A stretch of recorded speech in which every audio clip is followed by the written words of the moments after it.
Tes acclamations ne me convainquent pas. Est-ce que tu peux exagérer encore? Oh là là, oh là là. Est-ce que quelqu'un peut acclamer très bien pour le Seigneur Jésus?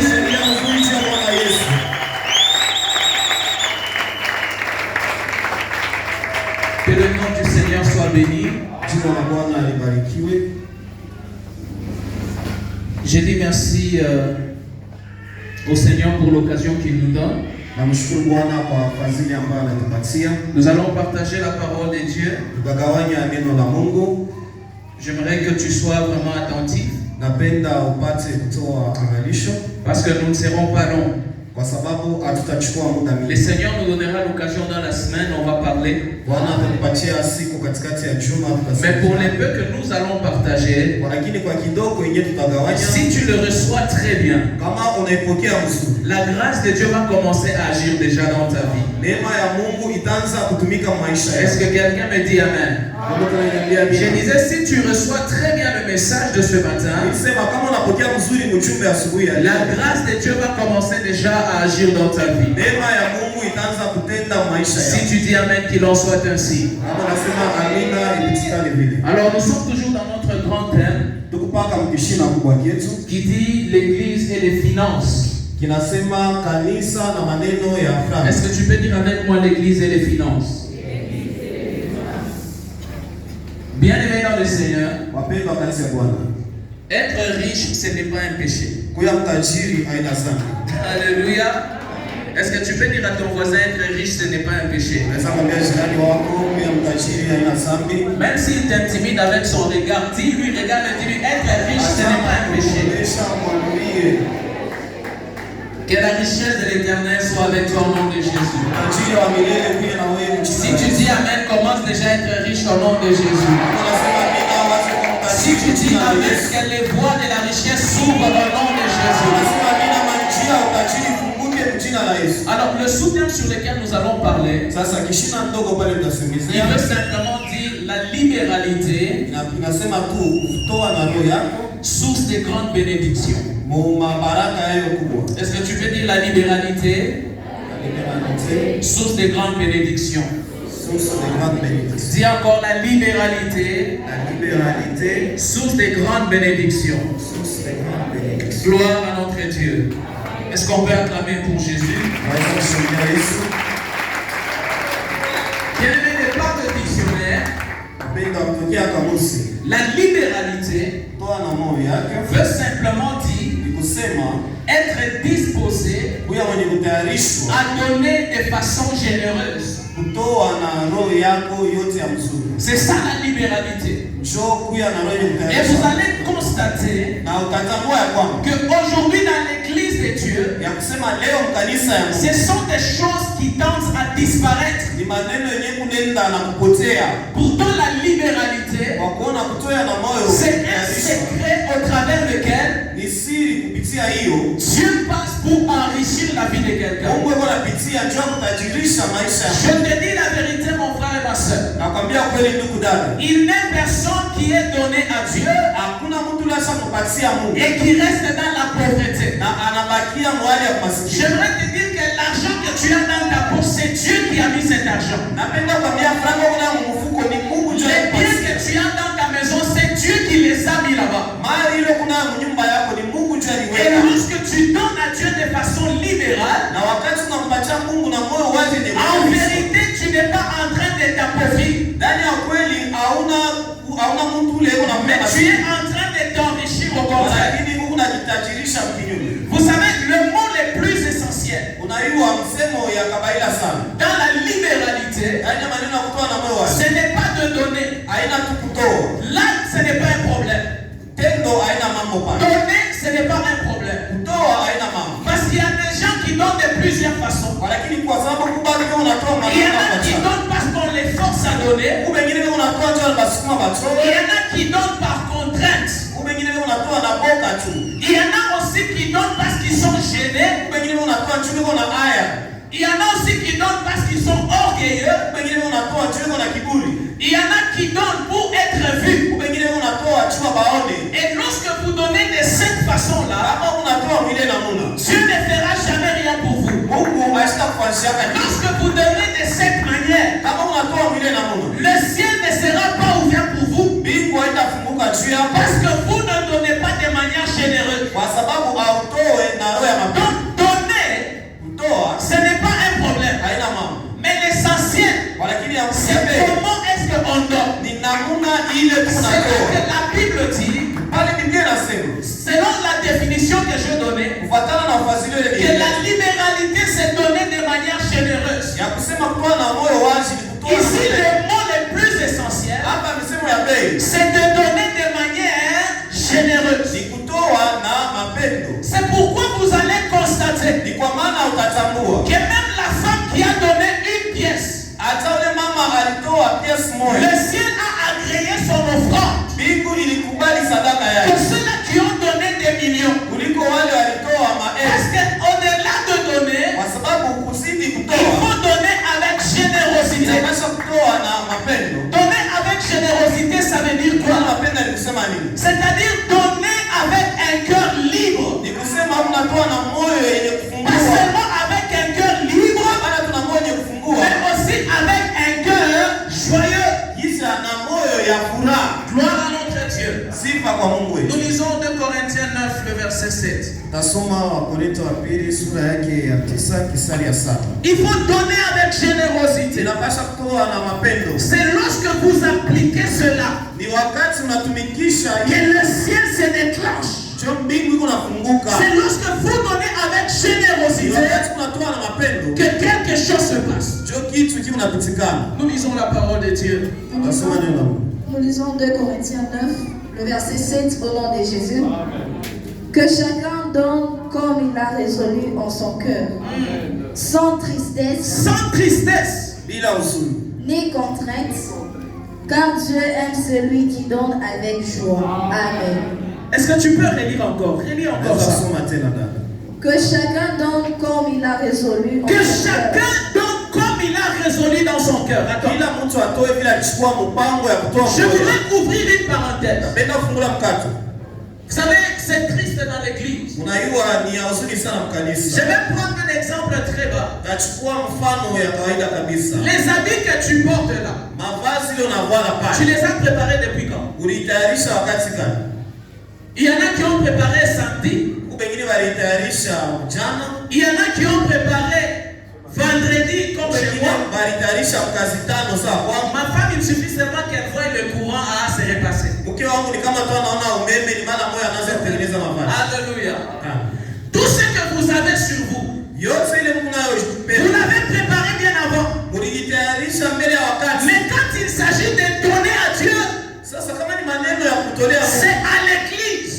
Quand on dit nous allons passer aux offrandes, et chacun commence maintenant à réfléchir. J'ai combien dans ma poche? C'est pourquoi vous ne donnez que des 500 et des 1000 francs. Et là je vous dis la vérité mes frères, Dieu ne vous bénira pas.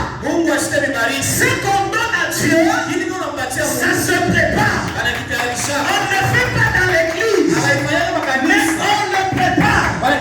C'est ça qui honore Dieu. On continue. Que chacun donne comme il a résolu en son cœur. Oui. Sans tristesse. Sans tristesse. Ni contrainte. Ni contrainte. Que ce ne soit pas comme si on te force à servir le Seigneur avec ton bien. Car Dieu aime celui qui donne avec joie. Oh, ça j'aime beaucoup. Dieu aime celui qui donne avec joie. Dis à ton voisin, Dieu aime celui qui donne avec joie. Dis-lui, Dieu aime celui qui donne avec joie. Bien aimé, lorsque tu donnes avec joie, Dieu est prêt à faire quelque chose. Vous savez la vérité, ce n'est pas nous qui attendons Dieu, mais c'est Dieu qui nous attend. Parce que Dieu, il a les mains ouvertes, mais il est en train de regarder dans ton cœur. Comment tu donnes à Dieu? Est-ce que tu donnes avec joie ou bien tu donnes avec contrainte? Lorsque tu donnes avec joie, c'est à ce moment-là que Dieu aime. Et kubariki. Gloire à notre Dieu. Sifa kwa Mungu. Je vais te dire une chose. Takwambia kitu kimoja. Toute richesse, utajiri yote, ne commence pas par la richesse. Hayanzie mpaka mumari mingi. Toute richesse, utajiri wote, ne commence pas par la richesse. Hayanzie mumari mingi. On n'est pas riche hatuna watajiri pour devenir riche. Il y en a qui naissent dans ce monde, ils trouvent déjà beaucoup d'argent, gloire à Dieu. Mais pour toi et moi, on ne sera pas riche avec la richesse. Mais on devient riche avec ce qu'on a en main. C'est ce que tu as en main. Dieu dit à Moïse, lorsqu'il se retrouve devant la mer Rouge, il lui dit, Moïse, qu'est-ce que tu as? Ce que tu as dans ta main, c'est avec ça que tu vas fendre la mer. Ce que tu as dans ta main, c'est avec ça que tu vas devenir riche. On ne devient pas riche avec la richesse, mais on devient riche avec ce qu'on a. Lorsqu'on sait le donner libéralement. Élie se retrouve chez la veuve. La veuve dit, je n'ai qu'un pot de farine et un peu d'huile. Lorsque je vais manger, après je vais attendre la mort. Je viens te dire ceci, bien-aimé. Si tu sers le Seigneur avec ce que tu as en main, ne regarde pas l'après. Ce qui vient après, ça appartient à Dieu. Ce que Dieu veut d'abord voir, c'est la disposition de ton cœur. C'est pourquoi quand je regarde, je me dis, mais Élie n'avait pas pitié. Comment est-ce que tu vas te retrouver devant une veuve qui n'a rien du tout? Elle dit, je mange et puis je meurs. Mais toi tu lui dis, moi d'abord. Il y a une chose. Élie connaissait le secret. Et ce qui viendra après va dépasser ce qui est donné. Je vais te dire ceci, bien-aimé. Si tu sers Dieu avec tes biens, jamais tu ne seras dans la confusion. Abraham se retrouve avec Isaac. Son unique fils. Isaac était la garantie de la postérité d'Abraham. Sans Isaac, Abraham n'aurait pas eu de postérité. Mais Dieu lui dit, donne-moi ton unique. Si moi j'étais Abraham, j'allais dire Dieu est méchant. Comment il m'a donné un enfant et puis il me demande de sacrifier cet enfant? Dieu dit ceci, ne vous inquiétez pas pour le lendemain, parce que le lendemain il prendra soin de lui-même. Le plus grand secret, c'est de savoir avec qui tu es. Si tu as la foi que tu es avec Dieu, sache que tes lendemains sont rassurés. Bien-aimé, vous savez pourquoi on parle de ces choses? Parce que le moment de ton changement est arrivé. Quelqu'un ne m'a pas compris. J'ai dit le moment de ton changement est arrivé. Dans Proverbe 11, le verset 24. La Bible dit, tel qui donne librement, celui qui donne libéralement, il subit une conséquence. La conséquence, c'est qu'il s'enrichit de plus en plus. Parce qu'il donne libéralement. Mais de l'autre côté, la Bible dit, celui qui épargne à l'excès. Épargner n'est pas le problème. Épargner, il faut épargner. Mais épargner à l'excès, c'est là que se trouve le problème. La Bible dit, celui qui épargne à l'excès, il est en train de s'appauvrir. Gloire au Seigneur.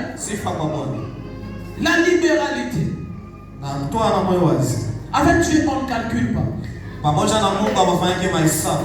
Avec Dieu, Na Mungu, écoutez, sikia. quand vous êtes dans la maison de Dieu, Wakati tunapatikana mnyumba ya Mungu. quand nous disons que nous commençons la construction, Vile tunasema tunaanza kazi ya majengo. n'attends pas que Dieu te parle deux fois.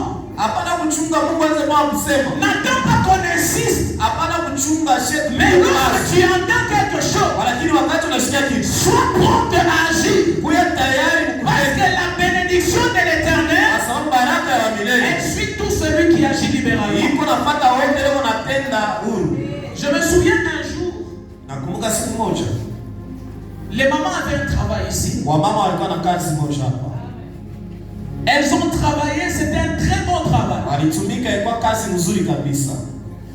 Mais quand elles sont dormies, Sasa wakati ile walilala, la même nuit, usiku kumoya kumoya, elles étaient tellement fatiguées, walichoka kabisa. les voleurs sont entrés ici. Wamuishi wakaingia hapa. Bien aimé, ils ont volé tous les instruments. Wapenda balibaka binanda vyote ukumbe. Mais les mamans endormies ici, Lakini wamama wenye kulala hapa, tous les instruments partis. binanda vyote vinaenda. Quand les mamans se réveillent le matin, Wakati mama wakalamuka asubuhi, elles ont tenu la tête. wanaipamba kichwa. Qu'est-ce que nous allons dire? Tutasema nini? Comment on va expliquer? Namna gani Nous tutapasema étions nini? endormis dans le temple. Tulikuwa wenye kulala mwekano. Mais quand on se réveille le matin, il n'y a plus d'instruments. Wakati tunaamka asubuhi hamna tena Ça vitu. avait touché le cœur. Iligusa mioyo. J'ai vu les mamans troublées. Miliona wamama Les wanavuja. mamans pleuraient. Wamama wanalia. Alors Dieu a touché mon cœur. Sasa Mungu aligusa moyo yangu. J'avais de l'argent Ilikuwa na franga. que je mettais à côté Yenye mnaanza kuweka pembeni pour la construction. juu ya majengo. Je faisais mes épargnes. Nilianza kuweka mwakiba. Alors quand l'histoire est arrivée, Wakati ni maneno ilifika, nous avons parlé avec ma femme. tulizungumza na mke wangu. Il faut qu'on fasse quelque chose. Tunapasha kufanya kitu kimoja fulani. Alors j'ai pris cet argent. Sasa nikachukua ile franga. Je ne sais pas si elle va se souvenir. Shiwe kama atakumbuka tena. J'ai dit à Dieu. Bila mwambia Mungu. J'ai dit, mon Dieu, Bila sema Mungu wangu. l'argent que j'ai, Hii franga liko ndani. c'était pour la construction de ma maison. Ilikuwa tu kujenga nayo nyumba yangu. Mais je ne vais pas construire la maison. Lakini sitajenga Je nyumba. vais acheter des instruments de l'église. Nitauza vitanda vya kanisa. Pour moi, c'est ce que je te donne. Juu yangu ile mimi nakupatia. Même si ce n'est pas la valeur d'une maison. Hata haina bei ya nyumba. Mais je considère Lakini mimi nachukua que je te donne la maison. ya kusema mimi nakupatia nyumba. Comme je le fais, Vile mimi naifanya. toi aussi tu vas construire pour moi. Na wewe utaniengea. Bien aimé, je l'ai fait. Upenda nilifanya ile Et kazi. pendant que je vous parle, Na wakati nimsemezea. j'ai quand même construit une maison. Misha kujenga nyumba. Même si elle est petite, mais elle est quand même bien. Hata nikanyumba kadogo kwa lakini ni kazuri. J'ai construit la maison. Nilijenga nyumba. Qu'est-ce que je suis en train d'essayer de te dire? Ni nini mimi napenda Que celui qui donne de tout son cœur, ya kusema ule unatoa na en wewe. vérité, Ukweli il ne perd pas. asipoteshe. Mais donner de tout son cœur, Lakini kutoa na roho yako c'est un investissement. inakuwa ni kazi. Oh, est-ce que quelqu'un me comprend? Mungu ndio ananielewa. Lorsque tu sers Dieu avec tes biens, Wakati unamtumikia Mungu na c'est mali yako. un investissement. Ni franga unaweka À partir d'aujourd'hui, Wekea leo. retiens dans ta tête. Shika mkichwa Et yako. lorsque tu réponds à un appel, Wakati unajibu, lorsque tu fais des actions de grâce, wakati unaleta matendo ya lorsque tu shukrani, fais quelque chose dans la maison de wakati Dieu, unafanya kitu kwa nyumba ya tu Mungu, n'es pas en train de jeter, hautupe. mais tu es en train d'investir. Lakini Mungu anaweka ile C'est franga. pourquoi la parole de Dieu déclare: Ni kwa maana neno la Mungu linasema, jette ton pain sur les eaux, tupa mkate yako juu ya maji. sache que tu le retrouveras. Jua ya kwamba utaipata. Quand on donne à Dieu, Wakati tunampa Mungu, on a l'impression de perdre, tukunaona sasa mais en tunapoteza. vérité, Lakini mkweli, on investit. tuko na itumikisha ile franga. Et dans cette église, Na ndani ya kanisa, Dieu a besoin des investisseurs. Mungu yuko lazima na watu wa kutumika naye. Si je suis investisseur, Sema ni kwa kutumika na Mungu. écoutez, Sikia. plus la sémence est grande, Kama mbegu iko mingi plus le champ est élargi. na shamba na yeye inakuwa mnene kabisa.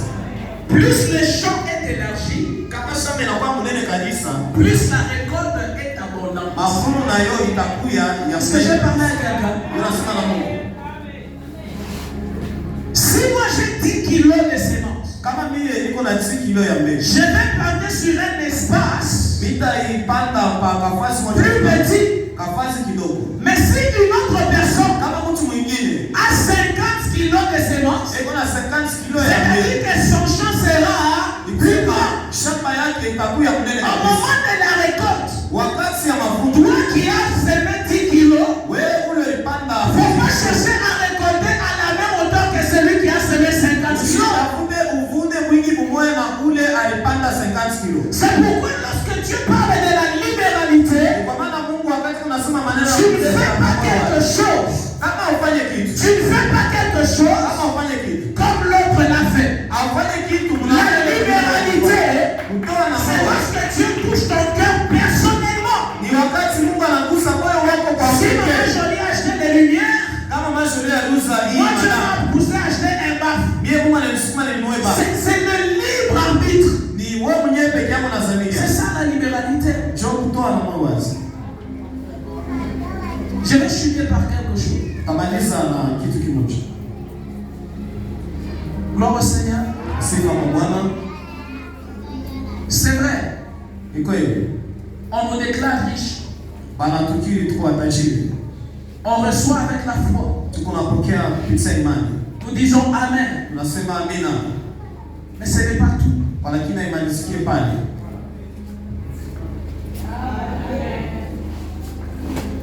Ce n'est pas tout. Haimalizikie pale. Je vais te poser une question. Napenda nikuulize swali. Quand on a déclaré, Wakati wenyewe walikiri, sois riche au nom de Jésus, kuya mtajiri mchina na une Yesu. seule personne dans cette salle Mtu mmoja mwenye kana. me dit qu'après cette déclaration, Anyambie kisha ile il s'est réveillé le matin avec beaucoup de dollars sur le lit. aliamka asubuhi na franga mingi pa kitanda yake. Ah, maman, c'est déjà arrivé. Mama ishafika kwako. Alléluia. Lorsque on déclare, Wakati wanakiri, c'est la parole. ni neno. Nous disons Amen. Tunasema amina. Mais ce n'est pas tout. Lakini haimalizikie Vous pale. savez à quoi ça ressemble? Unajua inafanana na nini? C'est comme si tu viens devant ton enfant, Yesu anakuja mbele ya mtoto yako. tu lui dis, Unamwambia, je t'ai inscrit à l'école. bila kuandikisha kwa masomo. Est-ce qu'on est ensemble? Tuko pamoja. Tu dis à ton enfant, je t'ai inscrit à l'école. Naambia mtoto wako na kuandikisha kwa masomo. Tu seras un homme instruit.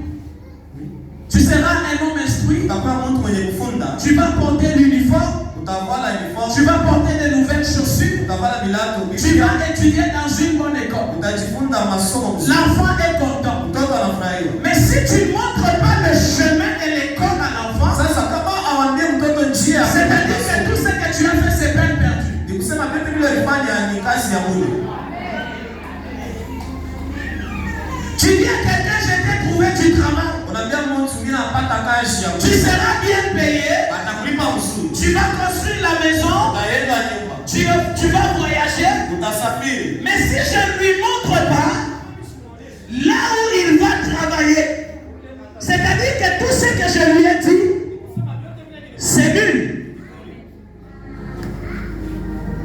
C'est pourquoi ici à l'église, Ni kwa maana hapa à pakanisa. partir d'aujourd'hui, Tokea siku ya nous leo. n'allons pas seulement vous dire que vous êtes riche, Hatutembea mpaka Mungu mais nous allons aussi vous montrer le chemin lakini tutaonyesha d'arriver sasa à la richesse. ya kufika kwa utajiri. Dis à ton voisin, être riche, ce n'est pas un péché. Ambia jirani wako kwa utajiri ina sana. Et la libéralité, Na kutoa na moyo wazi. c'est l'un des chemins Ni njia pour arriver à la richesse. ya kufika kwa La utajiri. Bible dit, Biblia inasema quel qui donne librement, ule kunaleta il devient de plus en plus riche. eko na kwa mtajiri kuliko. Maintenant, écoute ceci. Sikia sasa. Lorsque on déclare Wakati wanakiri que tu es riche, ya kusema kwa mtajiri, tu fais bien de dire Amen. unafaa mzuri kiseme amini. Tu fais bien d'avoir la foi. Unafaa mzuri kuwa na imani. Mais spirituellement, Sasa mkilio cette déclaration, ile kukiri elle te transporte seulement. iko na kuchukua tu. Elle va te placer devant la porte de la richesse. Itakuweka mbele ya mlango ya utajiri. Tu comprends? Unaelewa? Quand on te déclare riche, Wakati wanakiri mtajiri, cette déclaration, ile kukiri dans la foi, elle te prend, kupitia imani na elle te kuchukua. place devant la porte de la richesse. Inakuweka mbele ya mlango ya utajiri. Autrement, cette déclaration Hamna nyingine ile kukiri. t'expose Iko na kusimamisha à être riche. Cette déclaration, elle te dispose à la richesse. Mais tu n'es pas encore riche. C'est-à-dire, pour le vivre, il faut que cette porte soit ouverte. Parce que quand tu es passé de l'autre côté, la vie d'avant, elle est différente de la vie d'après. Elle est donnée la libéralité. C'est la clé qui ouvre cette porte pour t'amener de l'autre côté. Maintenant, vous savez ce qui se passe. C'est que quand on demande quelque chose à l'église, où on vous dit de donner, où le Saint-Esprit te dit fais quelque chose, vous savez pourquoi il y a beaucoup de résistance? C'est parce qu'il y a des lois qui préfèrent te garder là tu es. Il y a des lois qui souhaitent que tu restes dans la négativité. Parce qu'ils savent que si tu traverses la porte, la vie de l'autre côté de la porte, elle n'est pas la même que celle qui est avant la porte. C'est pourquoi Dieu te dit ce matin, le chemin pour entrer dans la richesse, c'est la libéralité. C'est lui qui donne à Dieu, il investit, il ne s'appauvrit pas. Parce que Dieu dit dans sa parole, il n'est débiteur de personne. Et il dit, tant que la terre subsistera, la loi des semailles et de la moisson ne cesseront pas. C'est ma parole. C'est ma parole. C'est la parole de qui? Bien aimé, c'est lui qui donne. Il est béni. J'ai dit des choses que j'ai vécues et que je connais. J'ai commencé à travailler dans une société où je n'avais pas de salaire. J'étais comme un huissier. J'allais seulement le matin, je me présente sans savoir ce que je pouvais faire. Mathurin va à gauche, Mathurin va à droite. J'étais comme un garçon de luxe. Je n'avais pas de salaire. Mais les peu que je pouvais avoir, il y a des gens au milieu de nous qui sont témoins. Je l'amenais ici. Et je m'arrangeais pour que chaque dimanche, j'amène au moins une chaise à l'église. Je m'arrangeais pour cela. Et j'amenais tous les jours. Bien aimé, je vous parle d'un Dieu que j'ai vécu. Je n'ai pas la tête de quelqu'un. Si tu sers Dieu avec tes biens, tu ne vas jamais le regretter. Ne regarde pas ce que tu as. L'Ecclésiaste dit, c'est même dès le matin jusqu'au soir. Parce que vous ne savez pas quelle est la sémence qui va tenir. Vous ne savez pas. Vous savez, quand on parle de ces choses, il faut que les témoignages suivent. Chaque jour, j'amenais quelque chose à l'église. Je faisais de mon mieux. Ma main en l'air. J'ai vécu un Dieu qui a commencé avec moi. Chaque mois, on m'augmentait les salaires. Je me présentais sans salaire au travail. Mais après, on regarde, non, cet homme il fait beaucoup de courses. Prends $25. Dans les $25, j'enlève quelque chose jamais. Et on amenait chaque dimanche quelque chose à l'église. J'ai vécu qu'après chaque mois, on m'augmentait les salaires. Et parfois on le faisait en cachette pour que mes amis ne soient pas jaloux. Mais je l'ai vécu. Dieu n'a pas de dette. Et à cause de cela, Dieu Dieu m'a positionné dans une carrière qui ne s'est jamais arrêtée. Est-ce que vous ne le voyez pas? Est-ce que vous ne le voyez pas? J'aimerais te dire ceci. Essaye Dieu. Essaye Dieu. Nous ne disons pas ces choses pour nous faire voir. Mais nous disons ces choses pour dire que ce que Dieu a fait avec nous, il le fera aussi avec toi. S'il ne le fait pas avec toi, il le fera aussi pour tes enfants. Soyez prêts à donner à Dieu. La libéralité, c'est une clé. Bien-aimé, je te dis la vérité. La libéralité, c'est une clé. Les greniers des hommes, peuvent s'épuiser, mais les greniers de Dieu ne s'épuisent jamais. Écoute que je te dise, lorsque tu es libéral dans la maison de Dieu, la bénédiction de Dieu, elle a plusieurs facettes. Elle a plusieurs facettes. La libéralité peut sauver la vie de quelqu'un. La libéralité peut guérir une maladie. La libéralité peut apporter le travail. La libéralité peut te positionner dans la vie. Lorsque tu donnes à Dieu de tout ton cœur, Dieu fera quelque chose. Et il le fera certainement. Il le fera certainement. Lorsqu'on déclare que tu es riche, on t'expose à la richesse. Mais maintenant il revient à toi d'ouvrir cette porte et d'entrer dans cette richesse. Gloire à notre Dieu. Que le Seigneur nous bénisse. Je vais m'arrêter là-bas. Mais nous allons parler en semaine. Et la richesse est disponible. Mais si nous ne vous montrons pas le chemin d'y arriver, nous allons vous rendre un mauvais service. Alléluia. Il est temps que ta vie change. Mais pour qu'elle change, investis dans l'œuvre de Dieu. Investir dans l'œuvre de Dieu, c'est investir dans la bonne terre.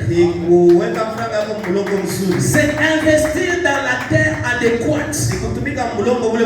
S'aimer dans le Seigneur, ça ne rate jamais. Oh, est-ce que quelqu'un me comprend? S'aimer dans le Seigneur, ça ne rate jamais. Ne regarde pas ce que tu as. Deviens riche à partir de l'investissement que tu fais dans les Seigneur. Que le Seigneur nous bénisse au nom de Jésus. Est-ce qu'on peut acclamer pour le Seigneur?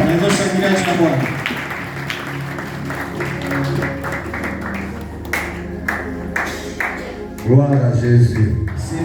Est-ce qu'il y a quelqu'un qui a été béni par le Seigneur ce matin? Est-ce que tu peux prier? Tiens-toi debout, je veux bien prier. Le Saint-Esprit t'a dit quelque chose. Je voudrais bien que toi tu puisses prier. Tu vas dire quelque chose dans ta prière.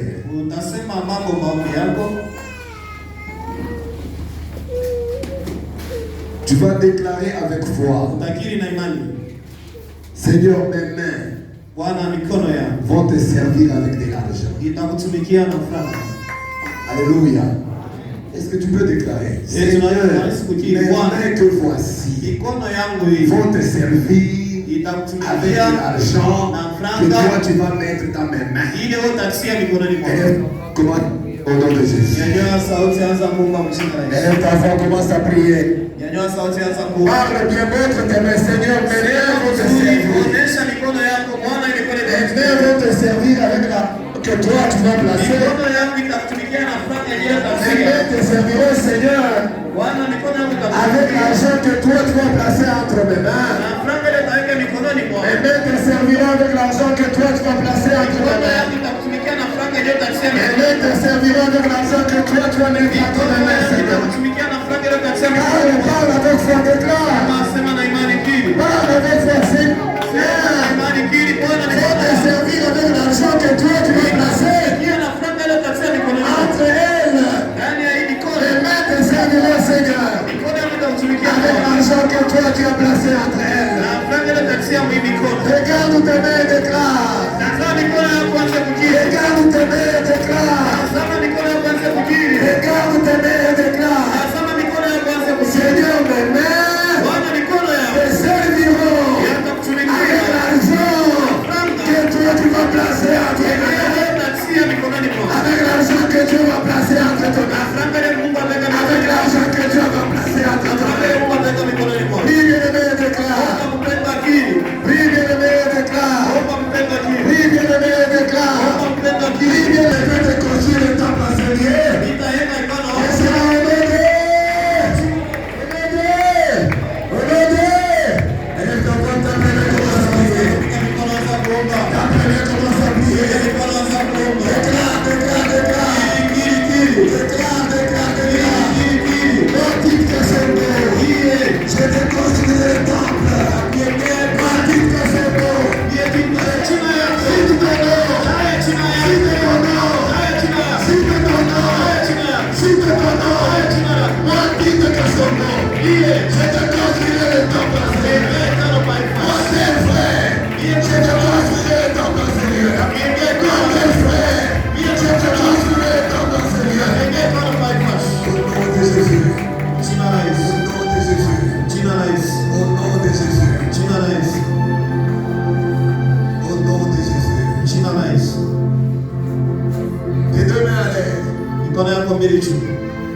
j'invite le bishop Kapeta. Il va déclarer des choses sur ta vie. Et à partir d'aujourd'hui, financièrement, tu verras que la vie a changé. Il a expérimenté son Dieu. Et on a vu comment est-ce que Dieu l'a transporté. Que ce même Dieu là nous transporte au nom de Jésus.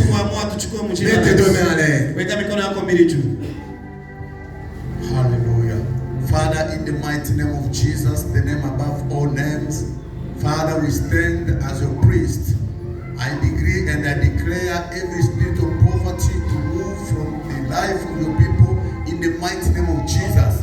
Jehovah, let your word open up their mindset right now. Father, let them rise up. Those who don't have anything to do, Jehovah, give them wisdom. King of glory, the Bible says, by your intelligence, Father, you put the foundation of the earth. And Jehovah, by your wisdom, Jehovah, you suspend the heaven without pillars. Give them wisdom to do amazing things in the name of Jesus. Baba, wape ufahamu. Baba, wape akili. Wafungue Jehova, ili wafikie kiwango cha kufanya mambo makubwa kama ulivyoyakusudia katika jina la Yesu Kristo. Kama ni kwa ufahamu na kwa hekima, Jehova, umeumba mbingu na nchi, Jehova, na ukamuumba mwanadamu kwa mfano wako wa kufanana na wewe. Na sisi Jehova, tunataka siku ya leo ndani ya maisha ya watu wako wapate kuwa na ufahamu kama ule uliokuwa nao wa kufanya mambo makubwa, mambo ya kushangaza katika jina la Yesu Kristo. Bwana, wape ufahamu, wape moyo wa kutengeneza utajiri, kwa sababu Biblia inasema ya kwamba utajiri mikononi mwa watu wazuri ni kwa ajili ya utukufu wa Bwana. Tazama watu wako hawa ni watu wazuri, Jehova, wape utajiri, wape hekima, wape maarifa, wape ujuzi, wasimame Jehova kuweza kukutendea makuu. Jehova, ninajua ya kwamba wewe ni Mungu mwenye nguvu, lakini unahitaji watu wako. Jehova, wapatie urahisi, wape utayari wa kuweza kukutumikia, wape utayari wa kubali kutii neno lako, ili wapate kuishi makuu na matendo ya ajabu katika maisha yao. Katika jina la Yesu Kristo, ninatabiri mikono yako. Pokea utajiri, pokea maarifa, pokea akili, pokea hekima katika jina la Yesu Kristo. Hautakufa maskini. Ninakemea umaskini, kwa sababu Bwana hajaumba maskini. Hajaumba maskini. Bwana ametengeneza kazi ili upambane na umaskini.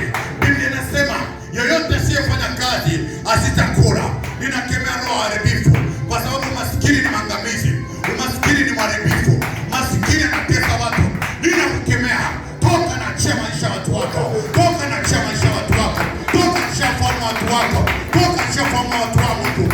jina la Yesu Kristo, kwa jina la Yesu Kristo, pokea mwanga, pokea unuru, pokea ufahamu katika jina la Yesu Kristo.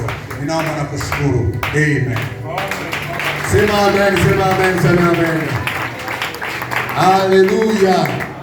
Tu vas dire à ton voisin avec foi, tu es riche au nom de Jésus. Parle avec foi, Soria, tu es riche. Gloire à Jésus. Il y a certains frères qui sont arrivés en retard.